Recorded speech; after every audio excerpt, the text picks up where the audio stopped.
वंदे मातरम।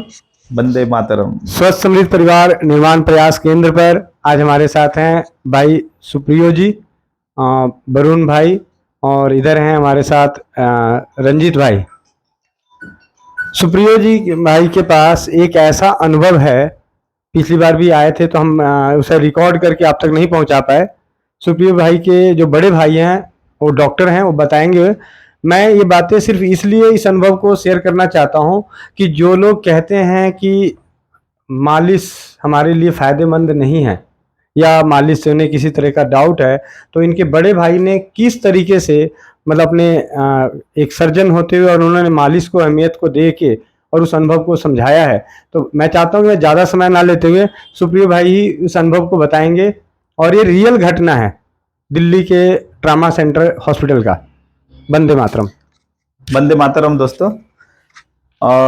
मेरा जो ये अनुभव है, मेरा जो भाई है, मैं अपने भाई से काफ़ी कुछ सीखा हूँ। और वो जो है एमबीबीएस करने के बाद एमएस किया है एम्स से ही, और बचपन से ही उसी में ही थे, एम्स में ही। मतलब आफ्टर 12 वो एम्स में ही चले गए थे, और एमबीबीएस करने के बाद भी सब कुछ वहाँ पर है। अभी प्रोफेसर है वहाँ पर एम्स में, ट्रॉमा सेंटर में है।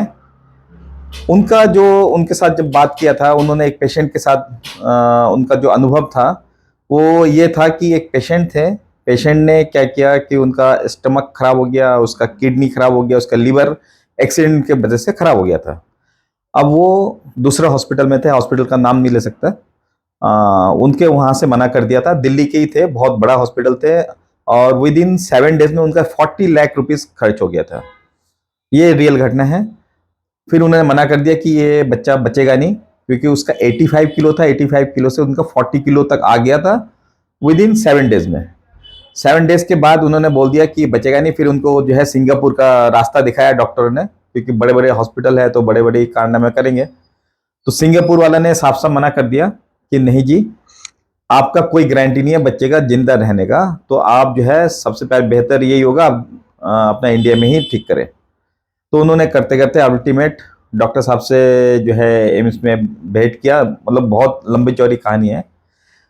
भेंट करने के बाद फिर जब इन्होंने केस हाथ में लिया, हाथ में लेने के बाद उन्होंने सबसे पहले चेक किया तो देखा कि स्टमक फटा हुआ है, और स्टमक में अगर एक बूंद भी पानी जाता है तो बच्चा बचता ही नहीं है किसी भी हालत में। तो शुक्र ये है कि 7 दिन तक उन्होंने पानी ही नहीं पिया, मतलब पी ही नहीं पाया बेचारा, और ये उसका जिंदगी जो था इसलिए उसका बच भी गया। अगर वो पानी पीता तो हो सकता है मर भी जाता। तो वो जो लड़का जब एम्स में आया, तो उसी दिन जब एम्स में आते साथ सेम डे को रात में उसका जब डायग्नोसिस किया गया तो पता चला कि उसका आंतें फटा हुआ है। तो उसका सेम डे को ही सर्जरी किया गया, और सर्जरी करने के बाद उसको जो है बाकी जो पोर्शन था उन्होंने डायग्नोसिस किया है, जैसे लीवर किडनी वगैरह ये सब फट गया था।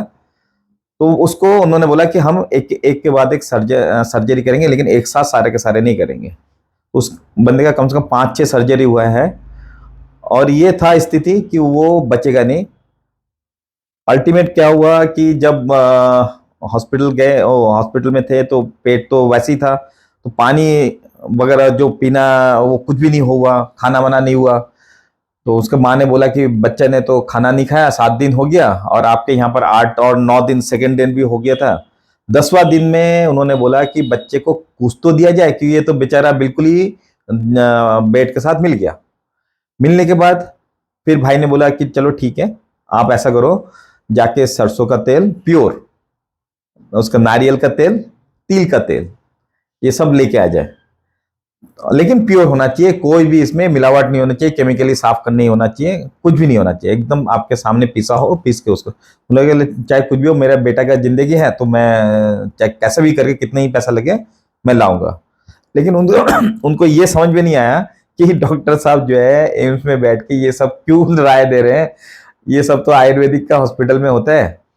तो चलो ठीक है, मजबूरी में है तो हर किसी का बात तो सुनना पड़ता है। तो वो चले गए, जाके ले आए नेक्स्ट दिन में, मतलब नेक्स्ट दिन मीन्स वो 11-12वें दिन में था। अब 12 डे में तो बेचारा का और भी वेट घट रहा था बच्चे का। तो उन्होंने लाए, बोले कि इनको क्या पिला दे तेल को तो भाई को बताया कि पिला दे, उन्होंने बोला नहीं नहीं पिलाना नहीं है, इनको बॉडी में लगाना है। तो उनका माँ तो बिल्कुल घबरा गया, ये डॉक्टर साहब तो बिल्कुल ही लगता है दूसरे ही किस्म के, पागल किस्म के लगते हैं। ये तो मेरा बेटा को भूख लगा है, ये खाने के लिए नहीं बोल रहे, ये बोल रहे थे बॉडी में लगाने के लिए। वो बॉडी में लगाते ही साथ तेल गायब, वैनिश। थोड़ा सा तेल लगाया, तेल वैनिश। तो उनको समझ भी नहीं आया, उन्होंने तो वो तो लगाते गए, 1 लीटर तेल तो एक दिन में पी गया। तो उसके बाद पहले तिल का तेल, सरसों का तेल, उसके बाद आपका मूंगफली का तेल, ये सब दिया, वो भी प्योर। देने के बाद फिर 2 दिन हो गया तो उसका माँ परेशान कि डॉक्टर साहब मेरे बच्चे को तो जिंदा करना है, ये तो आप तो इनको मालिश ही मालिश कराए जा रहे हैं। तो बोला कि आपका बच्चे का वेट कितना था, वजन? बोले वो 40 किलो से अभी तो 39 आ गया होगा। तो 39 आ गया ना, ठीक है वेट ले लेते हैं। तो सामने सामने उन्होंने वेट लिया, उन्हीं के सामने, तो सीधा सीधा 42 किलो हो गया। अब ये लगा लीजिए, 3rd डे में 42 किलो, मतलब 2 किलो वजन बढ़ गया उनका। तो उनको समझ भी नहीं है हो क्या रहा है, बच्चा बिना खा के कैसे बॉडी में वजन बढ़ सकता है। तो भाई ने उसमें बताया कि देखो हमारा जो बॉडी है वो सेल से बना हुआ है, हमारा पेट को जिंदा नहीं रखना, हमारा सेल को जिंदा रखना है। सेल जिंदा रहेगा तो हम जिंदा हैं। तो हम इतना हजारों जो लाखों लाखों जो सेल से बने हैं, वो सेल को जिंदा, कि जो ऋषि मुनि भी थे वो भी अपने ध्यान से एक एक सेल के ऊपर कंट्रोल था उनका। एक सेल को जैसा चाहे, एक रोम रोम को भी उनके ऊपर कंट्रोल था, कि एक रोम को भी अगर हिलाना चाहे तो हिला भी सकते थे। ये होता है बॉडी का कंट्रोल। तो वो कंट्रोल जो है हमारा में अभी जीरो है, एकदम जीरो। तो हमें सेल के बारे में अनुभव ही नहीं है। तो हमने सेल को जिंदा रखा, सेल जिंदा है मतलब हमारा बॉडी जिंदा है। तो अभी आपका बेटा भी देखिए, पहले हिलता नहीं था, अभी थोड़ा सा हिलना तो चालू किया। तो उसके माँ को तब विश्वास हुआ कि ये जहां पर लेके आया हूं, यहाँ पर मेरा बच्चा जो है पक्का जिंदा तो रहेगा ही रहेगा। लेकिन आज जो है स्थिति, आज उसका शादी होने वाला है अभी दिसंबर में, हो सकता है शादी हो, क्योंकि ऑलरेडी सगाई हो चुका है, नैनीताल में सगाई हुआ था। और अभी बहुत खुश है। जो फियांसी है वो भी बहुत अच्छी है, उनको जो बहुत अच्छा फियांसी मिला। तो ये कहानी है, मतलब मेरा कहने का ये है कि हम अगर बॉडी में तेल लगाते हैं तो ये कोई छोटी मोटी बात नहीं है, लेकिन प्योर तेल, केमिकल वाला तेल ना लगाए। इसी चीज को हम बताने के लिए मैं सिंपल सा एक बात बताना चाहता हूँ कि जब एक बच्चा नवनिहाल पैदा होता है, एक दिन का पैदा होता है, 2 4 5 दिन के बाद, तो उसकी बॉडी में अगर कुछ जाता है तो माँ का दूध, और दूसरी चीज जो जाती है मालिश। और वो बच्चा 6 महीने बाद, 3 महीने बाद, 2 महीने बाद करवटें बदलने लगता है, 6 महीने बाद चलने लगता है, हड्डी भी मजबूत रहती है। और हमारी पुरानी कहावतें हैं कि अगर पुराने जमाने में लाठियां अगर मजबूत करनी होती थी तो लाठियों को तेल पिलाया जाता था और बच्चों को मजबूत किया जाता है तो बच्चों को मालिश। पहले के जमाने में, आज हम अपने बच्चों को हॉर्लिक्स, बॉर्नवीटा, ये सब दुनिया जहान की दे रहे हैं मजबूती के लिए, लेकिन मैं, आप, हम सब जो पुराने जमाने से जो भी अभी हैं 40-45 साल के, उनकी माओ ने माँ का दूध, गाय का दूध, भैंस का दूध, उसके बाद दादी, नानी, मौसी, बुआ जो मिले उनसे मालिश, उन सभी ने उनको मालिश किया है। 5-5 साल की, 4-4 साल की उम्र तक मालिश ही मालिश, 4-4 टाइम मालिश, जो गोद में ले वो मालिश कर दे। सही बात है। तो आज भी जो भी भाई बंधु हैं जो कहते हैं सर्दियों के मौसम में तो मालिश अमृत समान है, अमृत समान है। और सर्दियों के मौसम में तो ऐसे भी हर इंसान को तेल लगाने के बाद स्नान करना चाहिए, और स्नान करने के बाद तेल लगाना चाहिए। इससे हमारी त्वचा मुलायम रहती है, त्वचा पे कोई स्क्रैच नहीं आता। बिल्कुल बिल्कुल।